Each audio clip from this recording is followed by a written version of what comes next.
এই শান্তিটা গেল কোথায়? কোথায় আছে এই শান্তিটা? যে শান্তির তালাচে প্রত্যেকটা পুরুষ নারী তৃষ্ণার্ত নয়নে তাকিয়ে আছে। এই শান্তিটা কোথায়? শান্তি কোথায়? শান্তি কোথায়? শান্তি লাস্ট কবে কয়জন মন থেকে হাসতে পারছি? কয়জন ভিতর থেকে শান্তিতে আছে? বলেন না। প্রিয় মানুষের সামনে বসে কয়জন একটু শান্তিতে নিঃশ্বাস নিয়েছি? সারা দুনিয়া ঘুরে ঘরে এসে কয়জন শান্তিতে পাইছি? আপনি সারা পৃথিবী শান্তি পেয়ে যদি ঘরে এসে শান্তি না পান, এবার প্রত্যেকটা মানুষের এই একটা আফসোস, আশা করি আপনারা আমার সাথে একমত হবেন। আমি সারাদিন বাহিরে দৌড়াই, দিন রাত আমি পরিশ্রম করি, মাথার ঘাম আমি পায়ে ফেলি, দুইটা টাকা কিভাবে বেশি ইনকাম করা যায় সেটা চিন্তা করি, শুধু নিজের জন্য নয়, তোমাদের জন্য।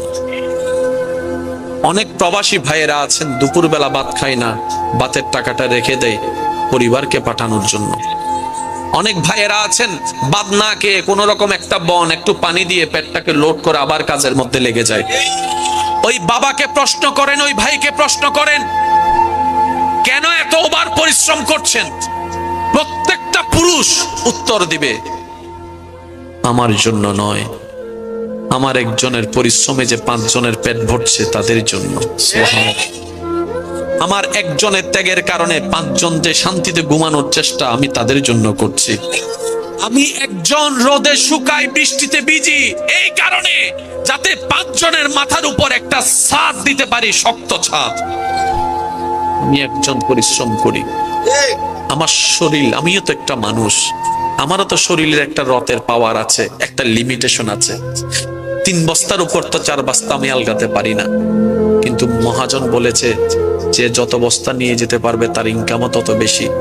ওই দিন থেকে আমি 3-এর জায়গায় 4 নেওয়া শুরু করেছি। ওই লোডটা আমার কাঁধে হয়ে, কোমর হয়ে, পায়ে পড়তেছে। আমি জানি আমার ডিউ কমে যাবে, তারপর আমি সব ত্যাগ দিচ্ছি শুধু পরিবারের মুখে একটু হাসি ফুটানোর জন্য। সে মানুষটা যখন প্রবাস থেকে আসে, সারা দিন বাহিরে দৌড়ায় আসে, ভিন্ন জায়গা থেকে কাজ করে ঘরে এসে যখন 2 মুঠো ভাত খেতে চায়, সেখানেও দেখা যায় এই ওই জামিলা, এর এই দোষ, ওর ওই দোষ, এর নামে বিচার, ওর নামে বিচার। শেষ পর্যন্ত ওই পুরুষ বলতে বাধ্য হয়, বাহিরেও শান্তি নাই, ঘরেও শান্তি নাই। এমনও পর্যন্ত শোনা যায়, বলে ইচ্ছা করে সবকিছু ছেড়ে চলে যাব বাহিরে কোথাও, তোমাদের যেদিকে যা মন চায় তা করো, আমার 2 চোখ যেদিকে যায় আমি সেদিকে চলে যাব। কেন বলছে? শুধু একটু অশান্তির কারণে, শান্তি না পাওয়ার কারণে। এই শান্তিটা গেল কোথায়? কোথায় আছে এই শান্তিটা? যে শান্তির তালাচে প্রত্যেকটা পুরুষ নারী তৃষ্ণার্ত নয়নে তাকিয়ে আছে। এই শান্তিটা কোথায়? শান্তি কোথায়? শান্তি কোথায়? শান্তি। রব ডাক দিয়ে বলে, বান্দা পেরেশান কেন তুমি? বান্দা বলে, মওলা শান্তি নাই। হাওয়াই যারে সেই পরে বদনাম করে, যাকে গর্ত থেকে তুলি সেই উল্টাই গর্তে ফেলে। আগের যুগে বাবা মারা যদি জোতা দিয়েও ফিটাতো, সন্তান কখনো মাটি থেকে চোখ তুলে তাকায় নাই। আর এখন একটা থেকে 2টা কথা হলেই সন্তান রাগ করে খাবার বন্ধ করে দিচ্ছে, ঘর থেকে বের হয়ে যাচ্ছে, আবার অতিমাত্রায় আবেগী হয়ে অনেকে সুইসাইড পর্যন্ত করে ফেলতেছে।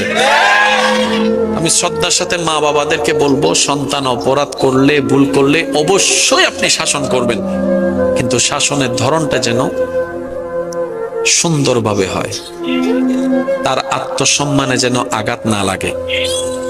আত্মীয় স্বজনের সামনে তাকে তুলনা দিয়ে বিবেচনা কইরেন না, তাকে তার সম্মানটা দিন। আপনার সন্তান যতই খারাপ হোক আপনি বিচার করবেন, এমন কোনো কথা বলবেন না, এমন কোনো রাস্তা করবেন না যেন বাহিরের মানুষ এসে আপনার সন্তানকে টানা দেয়, আপনার সন্তানকে ইনসাল্ট করে, আপনার সন্তানকে আন্ডার এস্টিমেট করে। এই সুযোগ দিয়েন না। তাহলে হবে কি, ওই সন্তানের অন্তর থেকে অটোমেটিক মা বাবার প্রতি শ্রদ্ধা উঠে যাবে। কেন যাবে? একটা হচ্ছে রাগ, আরেকটা হচ্ছে শয়তানের তো লেগেই আছে সব সময় বেয়াদবি করানোর জন্য। কথা বলতে হবে, ঠিক কিনা? কিছু কিছু জায়গায় আমাদেরকেও একটু সাবধান হতে, আল্লাহ আমাদের সবাইকে বুঝার তৌফিক দান করুন। আমার কোনো কথায় কষ্ট নিয়েছেন? আমি কিছু কথা বলি,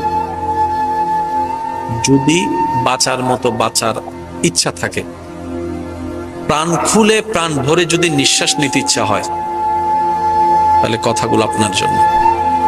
যতগুলা মানুষ এখানে নিঃশ্বাস নিচ্ছেন, নিঃশ্বাস নেওয়া এক জিনিস, প্রাণ ভরে নিঃশ্বাস নেওয়া আরেক জিনিস। ঘুমানো এক জিনিস, শান্তির ঘুম আরেক জিনিস। হাসা একটা জিনিস, মনের হাসা আরেক জিনিস।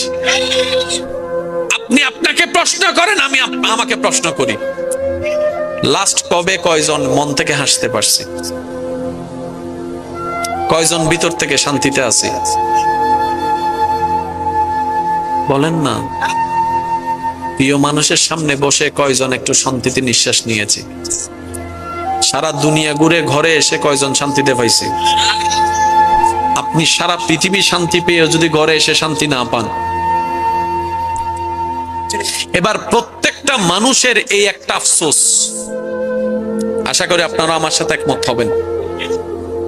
আমি সারাদিন বাহিরে দৌড়াই, দিন রাত আমি পরিশ্রম করি, মাথার ঘাম আমি পায়ে ফেলি, 2টা টাকা কিভাবে বেশি ইনকাম করা যায় সেটা চিন্তা করি, শুধু নিজের জন্য নয়, তোমাদের জন্য।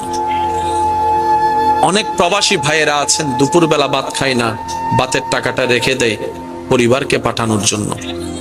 অনেক ভাইয়েরা আছেন, ভাত না খেয়ে কোন রকম একটা বন একটু পানি দিয়ে পেটটাকে লোড করে আবার কাজের মধ্যে লেগে যায়। ওই বাবাকে প্রশ্ন করেন, ওই ভাইকে প্রশ্ন করেন, কেন এত ওভার পরিশ্রম করছেন? প্রত্যেকটা পুরুষ উত্তর দিবে, আমার জন্য নয়, আমার একজনের পরিশ্রমে যে 5 জনের পেট ভরছে তাদের জন্য। সুবহানাল্লাহ।